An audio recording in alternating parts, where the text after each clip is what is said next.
Welcome to RGPV content. तो अभी हम देखने जा रहे हैं मेमोरी हायरार्की, जो कि एक सीओए में इम्पॉर्टेंट क्वेश्चन है। तो मेमोरी हायरार्की क्या होता है? Memory hierarchy is a organisation of different type of storage in a computer system based on speed, cost और साइज।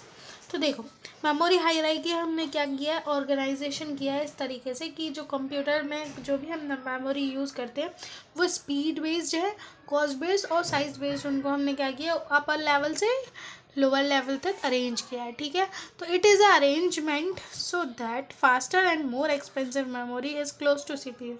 ये क्या किया है, ऐसा अरेंजमेंट बनाया है जिसमें जो एक्सपेंसिव और फास्ट मेमोरी है वो क्या हो, क्लोज हो सीपीयू के। It is use to achieve balanced cost between speed and cost. तो ये क्यों यूज़ करते हैं हम, ताकि हम क्या करें, अचीव करें एक बैलेंस स्पीड और कॉस्ट के हिसाब से। ठीक है, तो देखो, फास्टर मेमोरी क्या होती है, एक्सपेंसिव होती है और स्मॉल साइज़ की होती है, और जो स्लो मेमोरी होती है वो चीप होती है और लार्ज साइज़ की होती हैं। ये तो मालूम ही होगा कि जो भी हम चीज़ खरीदते हैं, अगर वो जो चीज़ फास्ट होगी तो वो क्या होगी, एक्सपेंसिव होगी और छोटी मिलेगी। साइज़ में स्मॉलर होगी तो चीप होगी, लार्जर होगी।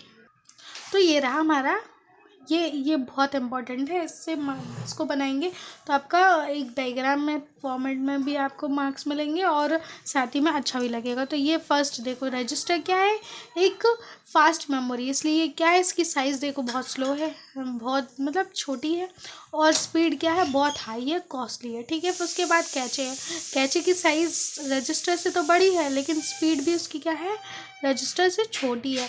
फिर मेन मेमोरी, सेकेंडरी मेमोरी और टर्शियरी मेमोरी। तो ये हमारा एक क्या हो गया, मेमोरी हायरार्की का डायग्राम हो गया। अब इसके बाद हम देखेंगे कि इसको किस तरीके से आपको इंट्रोड्यूस करना है। तो देखो, रजिस्टर आपने पढ़ा ही होगा, तो रजिस्टर के बारे में आपको एटलीस्ट 2-3 लाइन्स लिख देना है 7 मार्क के लिए। कैशे भी पढ़ा होगा आपने, तो वो है। फिर मेन मेमोरी, सेकेंडरी मेमोरी, और इन सब के बीच में 2 to 3 लाइन्स लिख देना, सो दैट आपको 7 मार्क का क्वेश्चन में ईजी मिले। अब मैं नेक्स्ट लाने वाली हूँ वीडियो आपके लिए। एक बहुत इंपॉर्टेंट क्वेश्चन है जो है जनरल पर्पस रजिस्टर का, तो उसको वॉच करने के लिए कमेंट करें कि I do need. Thank you for watching. अगर आपको अच्छा लगा हो तो प्लीज़ लाइक, शेयर, सब्सक्राइब करें। Bye bye.